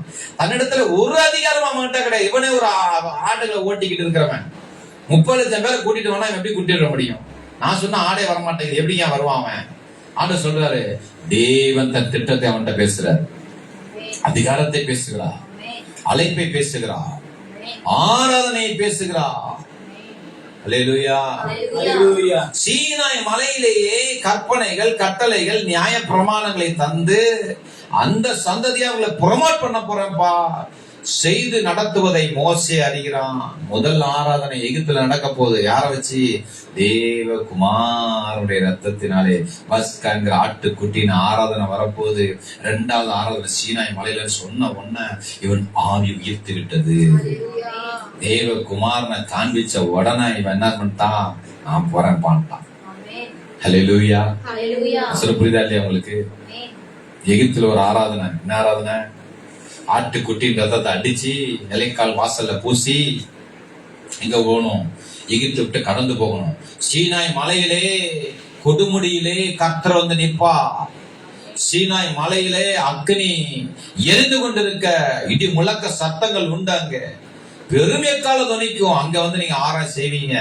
குமாரன் நிறைவேற்றக்கூடிய கட்டளைகள் நான் உனக்கு தருவேன்னு சொன்ன உடனே எல்லாத்தையும் தூக்கி போட்டு நம்பி வர்றான் பாருங்க. விசுவாசம். நியாய பிரமாண சந்ததியை அவன் உருவாக்குகிறான். விசுவாச சந்ததியை ஆபிரகாம் என்ன செய்த வார்த்தைகளை கேட்டு பூமியில் வம்சங்களாம் உனக்குள்ள ஆசீர்வதிக்கப்படும் சொன்ன உடனே, ஓ விசுவாச சந்ததியை நான் என்ன செய்ய போறேன்? உருவாக்க போறேனா? அதற்கு இந்த விசுவாசமே போதுமே என்று சொல்லி விசுவாச நம்பி வந்தான் ஆபிரகாம். இப்போ நியாய பிரமாணத்தை நான் தருகிறேன்னு சொன்ன உடனே நியாய பிரமாண சந்ததியை நான் உருவாக்க போகிறேன்னு சொல்லி யார் வர்றா? மோசே வருகிறான். அல்லேலூயா. எத்தனை பேர் நான் சொல்ல புரிஞ்சிட்டு? அவன் என்ன நம்புறான்? ஒரு ராஜாவின் கட்டளையே, ஒரு ராஜாவினுடைய கற்பனையே, ஒரு ராஜாவின் அதிகாரமே இத்தனை லட்ச ஜனங்களை அடிமைகளாக, வெள்ளோட்டிகளாக, நாதியற்றவர்களாக மாற்றி இருக்கிறது என்றால், ராஜாதி ராஜாவுடைய அதிகாரம், ராஜாதி ராஜா தேவகுமாரனுடைய கட்டளைகள், கற்பனைகள், நியமங்கள், பிரமாணங்கள் இந்த ஜனங்களை நிச்சயமாக பிரமாணத்தின் சந்ததியாக மாற்றும் என்று உறுதியாக மோசே நம்புகிறான். ஆமென் சொல்லுங்களேன். என் சந்ததி விசுவாச சந்ததியா இருக்குன்னு ஆபிரகாம் நம்பிட்டான். ஏன்? விசுவாசம் வந்துட்டாரு. அவன் காமிச்சிட்டான் இல்லையா? வாக்குத்தத்தம் நிறைவேறும், தீர்க்கதரிசனம் நிறைவேறும், ஆசீர்வாதம் நிறைவேறும். மோசே எப்படி நம்பினா? ஒரு ராஜாவே அதட்டின அதட்டுக்கு, ஒரு ராஜா போட்ட அந்த கட்டளைக்கு எல்லாம் அடிமையா மாறிட்டானுங்க, வெள்ளோட்டியா மாறிட்டானுங்க, பயந்தவனா மாறிட்டானுங்க, முறுமுறுக்கிறவனா, முறையிடுகிறவனாக, பெருமைச்சூரனா மாறி இருக்கிறான்னா, தேவனுடைய கட்டளை என் கரங்களில நான் ஏந்தி வேணானால் அதிகாரமுடைய அந்த அந்த அந்த கட்டளை எனக்கு வந்துருச்சுன்னா, கற்பனை கட்டளை 10 கமாண்ட்மெண்ட்ஸ் எனக்கு அடைஞ்சிருச்சுன்னா நான் என்ன பண்ணிடுவேன்? எல்லாரையும் சுதந்திரமா மாத்திடுவேன். வாக்குத்தத்தம் பண்ணப்பட்ட தேசத்தில் நிச்சயமாக அவளை அழைத்து கொண்டு போக முடியும் என்று சொல்லி தேவனை நம்புகிற மோசே குமாரனை காண்கிறான். குமாரனை ஆராதிக்கணும்னு சொன்னவன உள்ள வந்துட்டான். ஆமென் சொல்லுங்களேன். ஏன்னா எல்லாம் ஏற்கனவே செஞ்சு பார்த்தவன். அப்ப குமாரன் எல்லாம் ஆராதிச்சான். இப்ப என்ன வந்துருச்சு? குமாரனை ஆராதிக்க போறேன்னு தெரிஞ்ச உடனே அவன் அப்படியே தலையாடிட்டு உள்ள வந்துட்டான். ஆமென் சொல்லுங்களேன். தேவ குமாரனுடைய ஆராதனை விசுவாசித்தான். இப்ப நியாயப்பிரமாண சந்ததிக்கு தலைவனாக, ரட்சகனாக மோசே மாறி போனான். கரங்களை மேல வச்சு ஆமென் சொல்லுங்களேன். ஆராதனை எவ்வளவு முக்கியம் பாத்தீங்களா? ஆராதனைக்கு வராதவங்க இயேசு குறை பேசுவாங்க. ஆராதனைக்கு வர முடியாதவங்க முறுமுறுப்பாங்க. ஆராதனை தூரமா நின்று பாக்குறவங்க என்ன செய்வாங்க? அவங்களுக்கு என்ன இருக்காது? தேவனை ஆராதிக்க, தேவகுமாரனை ஆராதிக்கணும் அந்த எண்ணமே இருக்காது. அல்லேலூயா. மறுதலிக்கிறவங்க மாறி போகிறாங்க. இயேசுயா விசுவாச சந்ததிக்கு அவர்கள் நம்முடைய பாவங்களுக்கு ஒப்பு கொடுக்கப்பட்டு நம்முடைய நியாய பிரமாணம் எதிரி அவர் என்ன செய்யறாரு? நம்மை உயிர்த்தல்களை ஒரு சந்ததியாக மாற்றி விட்டார். அல்லேலூயா சொல்லுங்களேன். அப்போஸ்தலர் 2 எடுங்களேன். நான் முடிக்க போறேன். கதை நல்லவன் என்ன சொல்லுது? இப்படிப்பட்ட வாக்கு தத்தங்களை பெற்றுக்கொண்ட இவர்கள் என்ன பேசுறாங்க? இத போய் தேசமெங்கும் உலகமெங்கும் போய் இயேசு சொல்லணும். உலகமெங்கும் போய் யார சொல்லணும்? இயேசுவை அறிவிக்க வேண்டும்.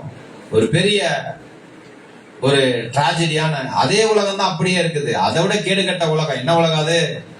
முன்பதாவது இயேசு வருவார்னு சொல்லப்பட்ட உலகம் இருந்தது. தேவகுமார் அடிக்கப்பட்ட ஆட்டுக்குட்டியின் ரத்தத்தை காண்பித்து அவங்க விடுதலை ஆனார்கள், வாக்குத்தத்தத்தை நிறைவேற்றினார்கள், தீர்க்கதரிசனம் பெற்றுக்கொண்டார்கள், ஆசீர்வாதம் அறிந்திருந்தாங்க. ஆமாவா இல்லையா?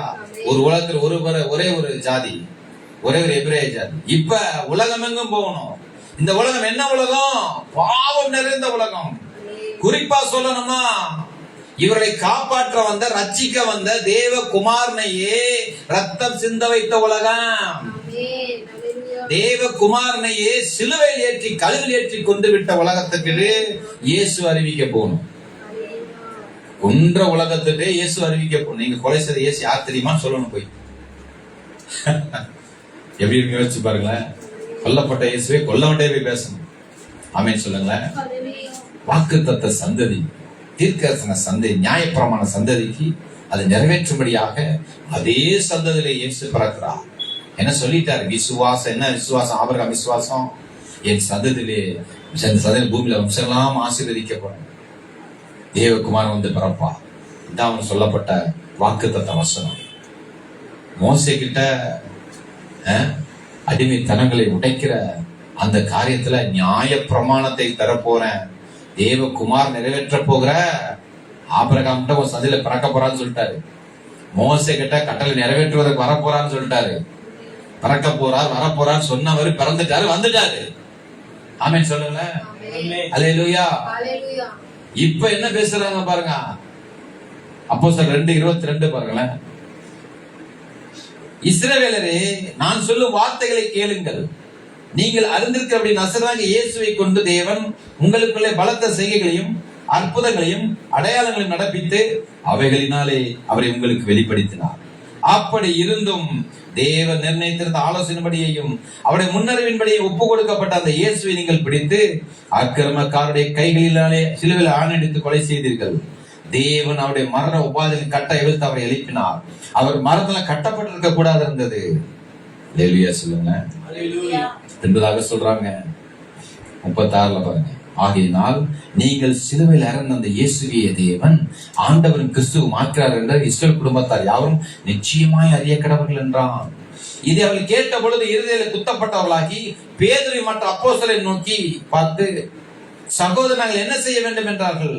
பேதுரு அவளை நோக்கி, நீங்கள் மனம் திரும்பி ஒவ்வொரு பாவ மன்னிப்புக்கென்று இயேசு கிறிஸ்து நாமத்தினால் ஞானஸ்நானம் பெற்றுக் கொள்ளுங்கள், அப்பொழுது பரிசுத்தாவின் வரத்தை பெறுவீர்கள்.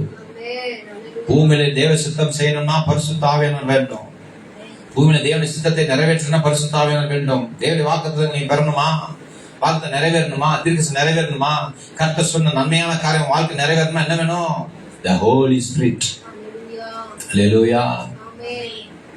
இந்த இயேசு குறித்து பேசும்போது என்ன சொல்றாங்க? இயேசு வந்துட்டாரு, பிறந்துட்டாரு. அவர் என்ன சொல்றாரு? இயேசு பிதாக்கள் எதை விசுவாசித்தார்களோ, பிதாக்கள் எதை தரும்படி இயேசு அதை பேசுகிறார். இயேசு வந்து என்ன பேசினாரு? ஆபிரகாம் நம்பின விசுவாசத்தை பேசுகிறார். அவர் செய்தியை நம்ப மறுக்கிறாங்க எல்லாரும். ஆபிரகாம் கிட்ட பேசின அதே வார்த்தையை இந்த உலகம் நம்பல. ஏன் நம்பல? உலகம் வேற மாதிரி இருக்கு, நம்ப மறுக்குது. ஏன்? என்ன பேசுறாரு? உலகத்திட்ட வந்து பரிசுத்தத்தை பத்தி பேசுறாரு. ஆமென் சொல்லுங்களேன். இயேசு வந்து என்ன பேசினாரு? அதான் பேச சொல்றாங்க. ஏன் சொல்லி அடிச்சிட்டாங்க? அவர் பரிசுத்தத்தை பேசுறாருங்க, பரலோக ராஜ்யத்தை பேசுறாருங்க, மனம் திரும்புதலை பேசுறாருங்க. ஆமென் சொல்லுங்களேன். உயிர்த்தெழுதலை பேசுகிறார் இயேசு. அற்புதங்கள், அதிசயங்கள், அடையாளத்தை போய் பேசிட்டு இருக்கிறார், செஞ்சிட்டு இருக்கிறார். ஆராதனையை பேசுகிறார் இயேசு. இந்த உலகம் நம்ப மறுக்குது, நம்ப மறுக்குது. பாவ மனுஷங்கிட்ட போய் பரிசுத்தத்தை பேசலாமா சொல்லுங்க? பாவம் செய்யற மனுஷன் போய் பரிசுத்தத்தை பேசிட்டு இருக்கிறாரு. மரணிக்கிற மனுஷங்கிட்ட போய் உயிர்த்தெழுதலை பேசிட்டு இருக்கிறாரு. அக்கிரமக்காரன் போய் நீதியை பேசிட்டு இருக்கிறாரு. அவன்கிட்ட போய் என்ன பேசணும் சொல்லுங்க? பாவம் செய்யற மனுஷங்கிட்ட போய் எப்படி பாவம் செய்யலான்னு பேசினா அவன் நல்லா கேட்பான். பரிசுத்தத்தை நீங்க பேசிங்கன்னா அவன் என்ன செய்வான்? பயங்கர கோபம் வரும். அவனால தாங்க முடியாது. வேத வாக்கியத்தை போய் பேசுங்களேன், பயங்கர கோபம் வரும். நின்று பேசி பாருங்களேன், கல்லு எரிதானா இல்லையான்னு பாருங்க. கல்லு சருன்னு வரும். கல்லு குறிப்பாக்க முடியாதவெல்லாம் எரிவான். இயேசு பேசுனீங்கன்னா ஆமென் சொல்லுங்களேன். முடியாதவன் என்ன செய்வான்? ஒருவேளை அவங்க சொந்தக்காரனா இருந்தா அப்படியே சுட்டெரிக்கும் கண்கள், வாயில இருந்து வார்த்தை வரும் பாருங்க, வேற மாதிரி. உங்களை கல்லால் அடிச்சா கூட வலிக்காது, அப்படி ஒரு வலி வலிக்கும் உங்களுக்கு பரிசுத்தத்தை பேசுனீங்கன்னா. ஆமென் சொல்லுங்களேன். இங்கேயோ பாவம் இருக்கிறது, இங்கேயோ சாபம் இருக்கிறது, அக்கிரமம் இருக்கிறது, அநீதி இருக்கிறது, மரணம் இருக்குது இல்லையா? இப்படி இருக்கிற அந்த உலகத்துக்கிட்ட என்னங்க பேசியிருக்கணும் இயேசு கிறிஸ்து? அம்மாவ இல்லையா? அம்மாவிலே சொல்லுங்க. உலகத்துல எங்க அங்கதான் பேசியிருக்கணும். அதை விட்டுட்டு பரலோகத்துல இருக்கிற பரிசுத்தத்தையும், பரலோகத்துல இருக்கிற நீதியும், பரலோகத்துல இருக்கிற உயிர்த்தெழுதலையும், பரலோகத்துல இருக்கிறத பத்தி இங்க பேசினா இங்க செட் ஆகாது. பூமியில என்ன செட் ஆகாது சொல்லுங்க? இங்க சினிமா போட்டா பாப்பான், நாடகம் போட்டா பாப்பான், அரசியல் கட்சினா ஓட்டு போடுவான், இல்ல வேற ஏதாவது. நீங்க இங்க ஏதாவது ஒண்ணு இல்ல, நீங்க வாங்க வாங்க சரக்கு அடிக்கலாம், 4 பேர் வருவான், 5 பேர் கூட வருவான். எத்தனை பேர் தெரியும் அத்தனை பேர் வந்துருவான். பைபிள் எடுத்துட்டு வாங்க சர்ச்சுக்கு போலாம் கூப்பிடுங்க, திரும்பி பார்த்தா யாருமே இருக்க மாட்டான், நீங்க மட்டும் தான் இருக்கணும். ஹல்லேலூயா. டைம் ஆச்சு வா போலாம்னா கூப்பிட்டு பாருங்க, வரமாட்டாங்க. ஏன் தப்பு பண்ண? சினிமாக்கு போலாம் சொல்லுங்க, நானும் வரேன்க்கா, இந்த வந்துட்டேன்ல, சீக்கிரம் நான் வந்துட்டே இருக்கேன் பவுடர் அடிச்சு ஏத்தி போறவங்களா இருப்பாங்க. ஹல்லேலூயா. அங்க இங்க சுத்தி இருக்க பிள்ளைய போட்டு படார அடிச்சு சடார்னு சட்டையை கழட்டி தகக்கன்னு கவனம் போட குளிச்சே இருக்காது, தகக்கன்னு கவனம் போட்டு திடீர்னு மூஞ்சி இதை கழுவி வா போலாம், வா எங்க போலாம், ஜவுளி கடைக்கு போலாம் வா, எங்க அப்பா எப்பயோதான் ஒரு வாட்டி கூப்பிடுறா, சீக்கிரம் வா ரெடியானே இல்லையா, தகார்னு கூப்பிட்டு வருவாங்க.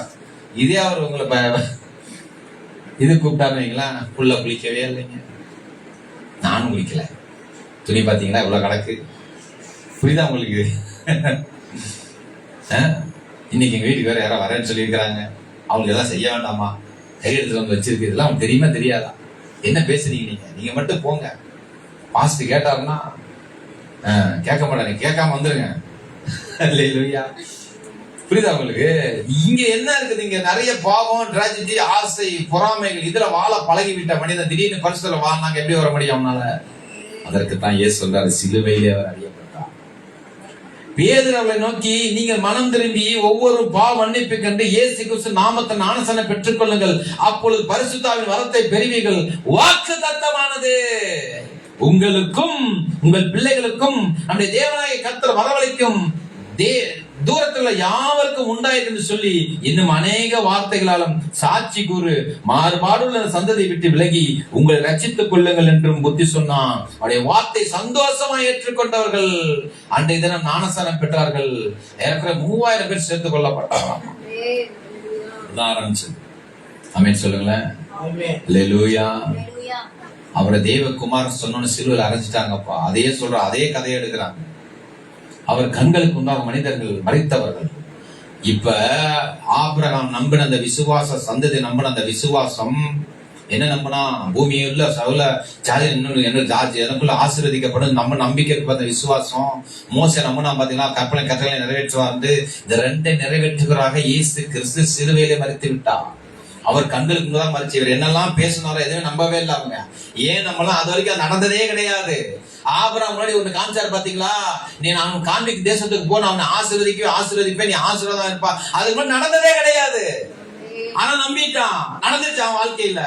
மோசே கிட்ட வந்து சொல்றாரு, இப்படி ஒரு இது வந்ததே கிடையாது, இப்படி ஒரு விடுதலை, இப்படி ஒரு அடிமைத்தனத்தை உடைச்ச ஒரு சக்தி எங்கேயுமே கிடையாது. அவன் நம்பினான். ஆமா, இதுக்கு முன்னாடி நடந்ததே கிடையாது. அவன் நடந்துருச்சு. ஆமென் சொல்லுங்களேன். இப்ப நான் உங்களுக்கு இயேசு கிறிஸ்து சிலுவையில ஏறி வந்துட்டாரு, அது வரைக்கும் உயிர்த்தெழுதலை பத்தி பேசினாரு. அப்படி ஒரு சம்பவம் நடந்ததே கிடையாதுன்றாங்க எல்லாருமே. அற்புதம் நடந்ததில்ல, அதிசயம் நடந்ததில்ல, ஒண்ணுமே நடந்ததில்ல. இப்போ அதை சொன்னவரே மரித்து 3ஆம் நாளில உயிரோடு எழுந்துட்டாரு. இப்ப நம்பாம இருக்க முடியல அவங்களால. ஹல்லேலூயா. அவர் என்னெல்லாம் சொன்னாரோ இயேசு கிறிஸ்து, அதெல்லாம் இப்ப அவங்க கண்ணு முன்னாடியே நடக்குது. அந்த சந்ததி தான் நாம. இயேசு கிறிஸ்து நமக்காக ஒப்பு கொடுக்கப்பட்டு, நாம் பாவங்களுக்காக மரித்து ஒப்பு கொடுக்கப்பட்டு நாம் உயிரோடு எழுந்திருப்பதற்காக அவரும் உயிரோடு எழுந்திருக்கிறார். ஆமென் சொல்லுங்களேன். நீங்க நம்ப முடியல இல்லையா? நாம உயிரோடு எழுந்திருப்போமா? எப்படிங்க பிரதெல்லாம் சாப்பிடுவோம் சொல்லுவாங்க, கேட்டு வந்துருங்க. இதை போய் பேசிட்டு இருக்கீங்க. ஹல்லேலூயா. நடந்துருச்சுங்க. ஆபிரகாம் சொன்னது ஆபிரகாம் காலத்துல நடந்துருச்சு. நம்ப முடியாது, அதுக்கு முன்னாடி நடக்கல, அதுக்கப்புறம் நடந்துருச்சு. ஆபிரகாம் காலம் நடந்துருச்சு. மோசேக்கு சொன்னார், அதுக்கு முன்னாடி நடந்துடல, ஃபெயிலியர் ஆயிடுச்சு. அது அவன் காலத்துல ஃபெயிலியர் ஆயிடுச்சு. எங்கங்க நீங்க சொன்னீங்க, 4ஆம் தலைமுறையே புட்டுக்குச்சிங்க அந்த காசு, அந்த வேலையை ஆகலைங்க. இல்ல நடக்கும் பாருங்க, நிறைவேற்ற வரப்போகிறான்னு சொன்ன உடனே தெய்வ குமாரனுக்காக எழுந்து வருகிறான்.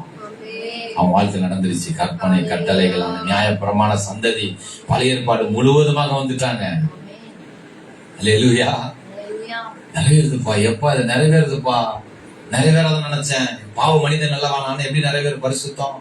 அநீதி நிறைந்த மனிதன் எப்படி நீதி நிறைவேறும்? ஐயோ, எப்படி அக்கிரமம் நிறைந்த மனிதன் எப்படி இங்க வீழ்த்தல் எப்படி நடக்கும்னு சொன்னாங்க. 3ஆம் நாளில இயேசு கிறிஸ்து உயிரோடு எழுந்துட்டாரு. 10 கற்பனையை நிறைவேற்றி முடித்து விட்டார். விசுவாச சந்ததியை அவர் பெற்று விட்டார். இன்னைக்கு சொல்ல முடியும் நாம. ஆமென் சொல்லுங்களேன். இப்ப அவர் உயிரோடு எழுந்து திரும்ப வரப்போகிறார். அவருக்கு முன்பாக நீங்கள் பாத்திரமாக நிற்க உங்களை என்ன செய்யணும்? இந்த இயேசு தான் வரப்போற. இயேசு யாருன்னு கேட்ட நீங்க, உங்களுக்கு பதில் வந்துருச்சு. இந்த இயேசுவை ஆராதிக்க, இந்த இயேசுவை வணங்க, இந்த இயேசு சுவிசேஷம் அறிவிக்க, இந்த இயேசுக்காக இதோ நான் என்ன பண்ணாலும் பரவாயில்ல, இயேசுக்காக ஓடுவேன்னு இந்த பூமியில இந்த உலகத்துல நீங்க எழுந்து நிற்பீர்களா? யானா இந்த விசுவாசத்துல சந்ததியில் என்ன நடந்தா, என்ன அற்புதம், என்ன வாக்குத்தத்தம் வந்துச்சோ, என்ன தீர்க்கதரிசனம் வந்துச்சோ, என்ன ஆசீர்வாதம் வந்துச்சோ, அது உங்க வாழ்க்கையில நிறைவேறும். நியாயப்பிரமாண சந்ததியில நீங்க என்னெல்லாம் உங்களுக்கு நன்மை அனுபவிச்சு கானானுக்குள்ள போய் அடைந்தார்களோ, அந்த விதமான நலமும் விசாலமும் அப்படிப்பட்டதான பாலும் தேனும் வாழ்க்கையில காணப்படும். தேவனுடைய சுவிசேஷம் வந்திருக்கிறது. தேவகுமாரனை இறங்கிச்சார். ஆமென் சொல்லுங்க. நம்ப முடியாத காரியம், நம்ப முடியாத இயேசு பேசினார். நம்பவே முடியாதத இயேசு பேசினார். ஆமென் சொல்லுங்களேன். உயிரோடு நான் எழுந்துருவேனாக்கும். நம்பவே முடியாது யாராலையும். இது கூட நடக்கவே இல்லையேங்க. ஆமென் சொல்லுங்களேன். பைபிள் என்ன சொல்லுது? நம்ப முடியாத நம்மகிட்ட பேசுது. நீங்க அப்படிதான் நினைக்கிறீங்க. அல்லேலூயா. சில காரியம் உங்களுக்கு நேரம் ஆண்டவர் நேரம் பேசும்போது என்ன நம்பவே முடியாது. நீங்க பேசுன எப்படி நம்புறது? அவன் நடந்திருக்கா, இதற்கு நடந்திருக்கா? எங்க வீட்டுல எல்லாம் 40 வருஷம் சர்ச்சைக்கு போறாங்க. அவங்களுக்கு நடக்கல, எனக்கு எப்படி நடக்கும்? உனக்கு நடக்காதுப்பா. அல்லேலூயா. நாங்கெல்லாம் பரம்பரை கிறிஸ்துவ, எங்களுக்கு நடக்கல, உங்களுக்கு எப்படி நடக்கும்? நீங்க இப்பதானே வந்தீங்க. நீ உள்ளே வந்து 5 வருஷம் ஆச்சு, 10 வருஷம் தானே ஆச்சு. சொல்லுங்க. நானும் வாங்கி எவ்வளவு நாள் ஆச்சு, உனக்கு எப்படி நடக்கும்? நாங்கெல்லாம் பரம்பரை கிறிஸ்துவ, எங்களுக்கு நடக்கல. விசுவாசிக்கிற சந்ததியா நீ உடனே நடக்கும். அல்லேலூயா. கற்பனை தேவன் நிறைவேற்றுவார். தேவகுமார் நம்புகிற சந்ததியா நீங்க, உங்களுக்கான கற்பனைகள் நிறைவேற்றப்படும். எனக்காக சிலுவையில் ஒரு ஏறி என்ன பண்ணார்? கற்பனை நிறைவேற்றி விட்டார். ஆகவே நானும் அவரை நம்புகிற நான் என்ன செய்வேன்? நான் என்ன செஞ்சிருவேன்? அவரோடு பயணிப்பேன், அவரை காண்பேன். எழுந்து நிற்கலாமா? இன்றைக்கு சத்தியம் சாத்தியமாய் மாறி இருக்கிறது. சாத்தியமற்றதைகளை கர்த்தர் உங்கள்ட்ட பேசினாரு. இப்ப அவரே சத்தியத்தை சாத்தியமா மாத்திட்டாரு. ஆமென் சொல்லுங்களேன். அல்லேலூயா. சாத்தியம் இல்லாததை கர்த்தர் சத்தியமாக மாற்றி உங்களுக்கு என்ன செஞ்சிட்டாரு? பிரசங்கித்து விட்டார். அவர் செய்தி நிச்சயமா மாறிடுச்சு. என்னெல்லாம் பிரசங்கம் பண்ணாரோ அதுதான் நடக்குது இன்னைக்கு. என்னெல்லாம் சொன்னாரோ அதுதான் நடக்குது இன்னைக்கு. அல்லேலூயா. நம்ப முடியாதவர்களை ஆபிரகாம் நம்ப ஆரம்பிச்சான். ஏன்? இயேசு உள்ள இருக்கிறாரு, தேவகுமார் உள்ள இருக்க. அவங்க நண்பர்கள் நம்பல, கூட பயணிச்சவங்க நம்பல, கூடவே வாழ்ந்தவங்க நம்பல, பிள்ளைங்களா பெத்துட்டாங்க, அவனோட அவ்வளவு உறவு பெத்துட்டாங்க. ஆனா அவங்க நம்பல. இவன் நம்புனா. இவன் மாத்திரம் என்ன பண்ணிட்டான்? வந்துட்டான். அந்த சந்ததி அப்படியே வந்துருச்சு. ஈசாக்கு வந்துட்டான், பின்னாடியே வந்துருச்சு. எல்லாம் அவன் நம்பின சந்ததி வந்துருச்சு. மோசேக்கு முன்னாடி நம்பல, நம்ப முடியாதமா இருந்துச்சு. 4 தலைவர் நம்பவே முடியல. இவன் நம்புறான், தலைமுறையை மாறிடுச்சு. நீங்க நம்பினா உங்க தலைமுறை மாறும். இதுக்கு முன்னாடி உங்களுக்கு நடக்கல, இதுக்கு முன்னாடி ஒண்ணுமே இல்லை, இதுக்கு முன்னாடி தர தட்டிடுச்சு, இதுக்கு முன்னாடி அடிமையா இருந்தாங்க, இதுக்கு முன்னாடி ரொம்ப கஷ்டம், ரொம்ப வேற ஒரு வழியில போயிட்டா. நான் உங்களுக்கு சொல்ல, நீங்க இந்த வழிக்கு வந்துட்டீங்கன்னா அப்படியே திருப்பப்படும். விசுவாச சந்ததியாக எழுந்து நில்லுங்க. கண்களை மூடி கரங்களை மேல உயர்த்தி நான் அபியாசிக்கிறேன். ஆண்டவரே, சாத்தியம் இல்லாததை கர்த்தனோடு பேசுகிறார், சத்தியத்தை பேசுகிறார் ஆண்டவர். நிச்சயமா அது நடக்கும். இன்னும் நான் 2 பேரும் சொல்லணும். மோசோட நிறுத்துறேன். நான் இயேசுக்கு வந்துட்டேன், மீண்டும் பேசுறேன். நான் நான் குமாரனை விசுவாசிக்கிறேன், அதன் மூலியமா தேவனாகிய கர்த்தரை விசுவாசிக்கிறேன். நான் தான் அந்த விசுவாச சந்ததி. உலகத்தை சுதந்திரிப்பான்ங்கிற வாக்குத்தத்தம் ஆபிரகாமுக்கு மாத்திரமல்ல, அந்த விசுவாசிக்கிற அந்த சந்ததிக்கும் உண்டுன்னு சொன்ன அந்த சந்ததி நாங்க தான். நியாய பிரமாணத்தை நிறைவேற்றின இயேசு கிறிஸ்து எனக்கு என்னை அழைத்திருக்கிறார். என்னை எப்படி மோசையை அழைச்சு நியாய பிரமாணத்தை தந்தவரோ, நியாய பிரமாணத்தை நிறைவேற்றுகிற தேவன் என்னை அழைத்திருக்கிறார். நியாய பிரமாணத்தை நிறைவேற்றின இயேசு கிறிஸ்து என்னை என்ன செஞ்சிருக்கிற? சந்திச்சிருக்கிறாரு. ஆகவே ஆகவே ஆகவே பரிசுத்த வரத்தை பெறுவது எனக்கு நிச்சயமா அது நியமிக்கப்பட்டிருக்கிறது. கர்த்தரை துதிங்களா? எஸ், நீங்க அப்படியே ஸ்தோத்திரத்தை கேளுங்களேன். ஆண்டவர் சாத்தியம் இல்லாத என் கண்மாடி இருக்குதுப்பா. இந்த ஜனம் இதுங்கெல்லாம் என்னை கொண்டு ஆசீர்வாதமா வாக்க மாட்ட போக முடியுமா நினைக்கிறீங்க? முடியாதுதான் நினைச்சிட்டு இருந்தேன் இது வரைக்கும். இப்ப முடியும் நினைக்கிறேன். ஆண்டவர் இந்த வியாதி மாறாதுன்னு நினைக்கிறேன். ஆண்டவர் இந்த காரியம் எனக்கு நடக்காதுன்னு நினைக்கிறேன். இந்த காரியம் என்னுடைய காரியம் ஒண்ணு ஆகாது நினைச்ச காரியம் எல்லாம் என் வாழ்க்கையில நடக்கும் என்று நான் விசுவாசிக்கிறேன். நான் விசுவாசிக்கிறேன். அல்லேலூயா. நான் விசுவாசிக்கிறேன்பா. நாங்க விசுவாச சந்ததியா மாறட்டும்பா. நாங்க அந்த பிரமாணம் நிறைவேற்ற இயேசுவை ஆராதிக்கிற சந்ததியாக மாறட்டும்பா. இதுவரைக்கும் ஏனோ தானோ இருந்த என்னுடைய இருதயத்தை தேவனுக்கு நேராக, இயேசுக்கு நேராக நான் சீர்படுத்துகிறேன். கரங்களை மேல உயர்த்தி ஓ ஹalleluya ஹalleluya. கண்களை மூடி கரங்களை மேல உயர்த்தி நன்றி செலுத்துங்க. ஆண்டவருக்கு மகிமை செலுத்துவோமா, வல்லமை செலுத்துவோமா. கிருபை உண்டாவதாக, கிருபை உண்டாவதாக, கிருபை உண்டாவதாக. குமாரனை விசுவாசிக்கிறவனே தேவனை விசுவாசிக்க முடியும். சாத்தியம் இல்லாத சத்தியத்தினால சாத்தியமாக்க முடியும். சாத்தியம் இல்லாதவைகள் சத்தியத்தினாலே சாத்தியமாய் மாறும். உன் வாழ்க்கையில மாறு. சொல்லுங்க, என் வாழ்க்கையை இப்ப பாக்குறேன், எதுவுமே சரியில்லை, எதுவுமே சாத்தியம் இல்ல, எதுவுமே இல்ல, என் வாழ்க்கையில சமாதானம் இல்ல, என் வாழ்க்கையில அற்புதம் இல்ல, அதிசயம் இல்ல. இப்ப பாக்குறீங்களா, இப்ப இல்ல இல்ல இல்லன்னு இருக்கிறத நீங்க சொல்லுங்க. சத்திய வார்த்தைகள் சொல்லுகிறது. நான் சத்தியத்தை நம்புகிறேன், தேவகுமாரன் நம்புகிறேன். தேவகுமாரன் எனக்கு சுகம் உண்டு, தேவகுமாரனை நம்பினால் எனக்கு வல்லமை உண்டு, தேவகுமாரனை நம்பினால் எனக்கு அற்புதம் நடக்கும், தேவகுமாரன் நம்புகிற எனக்கு விடுதலை உண்டு. அடிமைத்தனத்துல கடக்க வேண்டிய அவசியம் இல்ல. பிரமாணத்தை நிறைவேற்றின எங்கள் இயேசு கிறிஸ்து எனக்காக மரித்து எனக்காக உயிர்த்திருக்கிறார். ஆகவே எனக்கு விடுதலை உண்டு. அடையாளம் எனக்கு போதும், இந்த அடையாளம் எனக்கு போதும். இந்த அடையாளத்தினாலே நிச்சயமாக நிச்சயமாக கர்த்தரனை இயேசு யார் என்று எனக்கு தெரியுது. தேவகுமாரனா இருக்கிறார். எல்லாவற்றையும் அவர் நாமம் சந்தித்திருக்கு. நாமம் மகிமைப்படுவதாக. தெய்வமே, நாமம் சொத்தரிக்கப்படட்டும், நாமம் மகிமைப்படட்டும், நாமம் மகிமைப்படட்டும். ஹல்லேலூயா. நன்றி ஆண்டவரே, உமக்கு கோடி